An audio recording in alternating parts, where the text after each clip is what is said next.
Ladies and gentlemen, boys and girls, you are watching yet another episode of Lima Shenanigans of 1977. It's Wednesday night, and you know what that means, ladies and gentlemen. It's time for the AEW Dynamite Event Center Wrestling Report. And now here's the man to give you that report, Mr. Eric M. Lima. Thank you very much, Mr. Announcer, sir. Well, hello there, everyone. Welcome to yet another episode of Eric Lima Shenanigans of 1977. This is episode 1534 of the show. As you know, it's festival weekend, and even though the weather does not look very promising, the festival has been kicking off today, but I'm not going today because I usually go on the weekends. But the weekends don't even look that promising. In fact, let me check the weather before I do anything else. And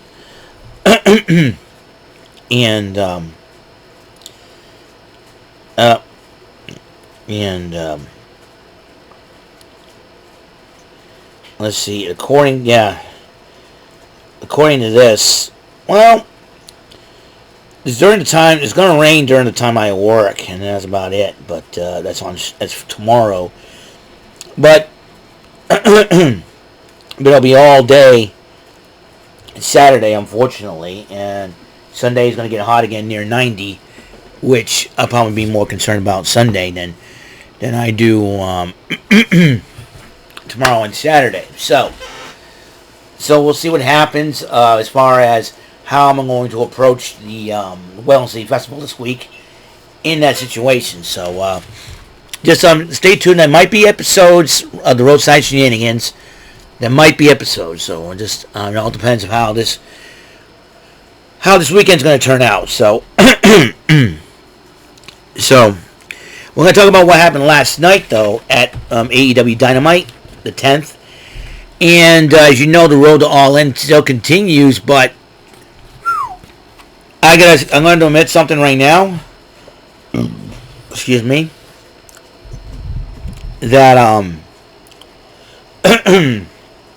that some of the craziest stuff has happened, and let's just say in the middle of Dynamite and at the end of Dynamite. I'll explain. Some big news coming out of the WWE. They signed Stephanie Vaquer. Stephanie Vaquer, V-A-Q-U-E-R, was the young lady that was the New Japan Strong Women's Champion. And she was a champion in CMLL, but she decided to vacate those two titles, and when she signed with the WWE, that was a huge deal. So she had a tryout in 2018.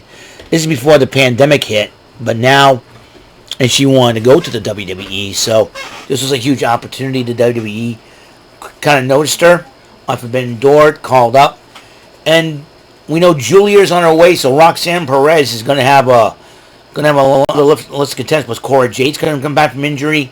You still got Nikita Lyons a couple of months away. It is a big deal. It's a big deal now.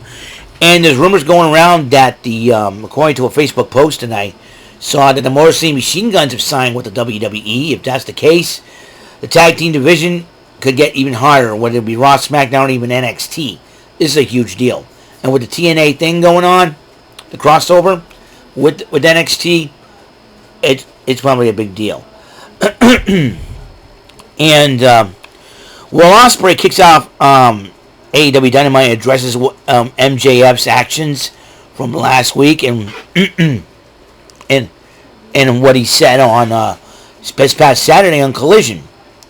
So he calls out MJF, and MJF did not show up, but he did address him via satellite, and and then a challenge has been made, and Will Ospreay goes, "See you next week." So the international title will be on the line next week. MJF challenging Will Ospreay. Meanwhile, Jeff Jarrett was standing next to the Owen Hart Trophy and Championship belt, and they have decided to name him the special enforcer for this next matchup for the Owen men's final, as Bryan Danielson went one-on-one with Adam Page. And there was a couple attempts Adam Page meant to, cheat, or cheat and get too aggressive. Jeff Jarrett had to hold him back and tell him a couple. And I think Adam Page hit him or something, or pushed him. Jeff Jarrett kept his composure, and Bryan Danielson ended up winning the matchup. And Dr. Martha Hart was there, escorted by Jeff Jarrett, and they present Danielson the trophy and the championship belt. And Swerve Strickland came out to address the Calgary Ground, to address Bryan Danielson, and also has decided to be part of the Blood and Guts matchup. That will have Mark Briscoe with 3 more wrestlers, while the Elite still needs 1 more dude.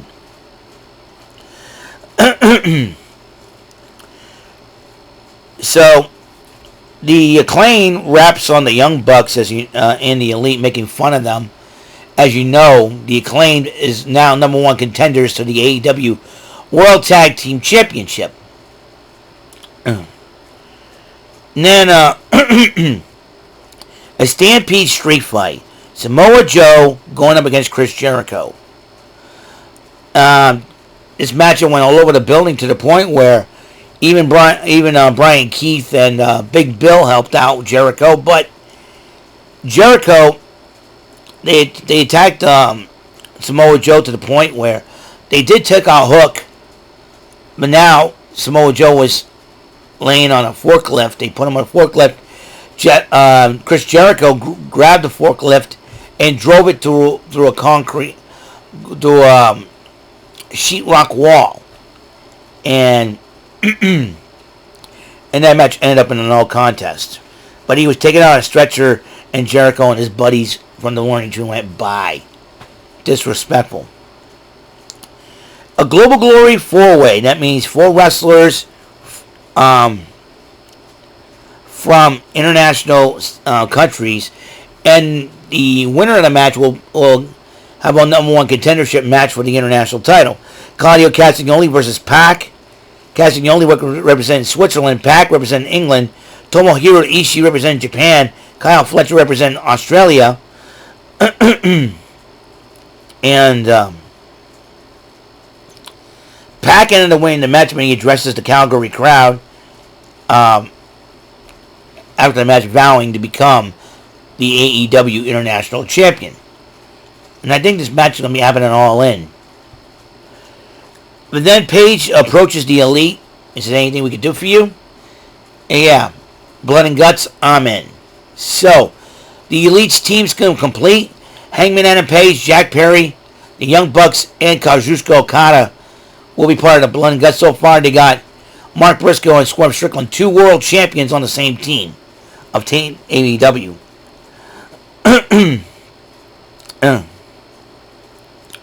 So there's that. Then Mercedes Moné had her double championship celebration. Britt Baker comes out and attacks security, trying to get to Mercedes Moné, who runs off. I wouldn't be surprised if that match happens at All In between the two of them. Meanwhile, Darby Allin attacks Brandon Cutler and addresses Jack Perry. Looks like he wants Jack Perry's TNT title. Might I digress? And then the match that end all matches, the Women's Owen Hart final. Will Nightingale versus Mariah May. And this was a heck of a matchup until Stokely Hathaway ended up trying to interfere and gets involved during the matchup. And I think Chris Statlander was there just in case Stokely fails to get the job done. And then they both run off, and then Mariah May took advantage of Will Nightingale's distraction, but ended up pinning her cleanly because Will Nightingale kept on going despite that. And Mariah May pinned her cleanly to become the Women's 2024 Owen Hart Tournament Champion. Now, there was no Dr. Martha Hart, so we don't know what the heck was going on. So Mariah May and Toni Storm are celebrating. And Toni Storm looks at the trophy and the belt. Hey, let's go get that. It's yours. Now, in this situation, you would think now the the winner of the tournament faces the women's world champ, in this case Toni Storm, at All In England. Now, I thought Toni Storm would grab the microphone and say something like, Mariah, you've won. But this is where we end things here. You go your way, I'll go my way. Because I have to fight you to defend my title. You can understand where I'm coming from. And I'm sure Mariah May will say that's fine. But I think Mariah May kind of knew that was coming, so to speak.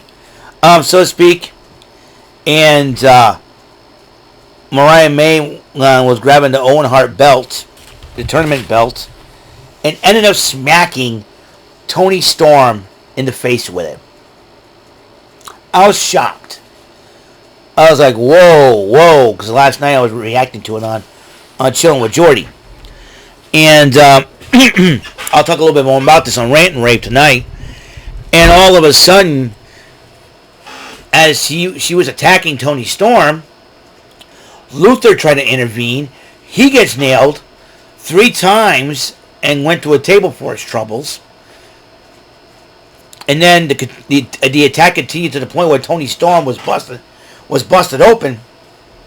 And all of a sudden, referees and officials came out. And Mariah May pushed down Aubrey Edwards. Big mistake, Mariah May. Big mistake. And I'm sure Saraya must be like filing her nails somewhere and going, knew that was going to happen. Could have told him.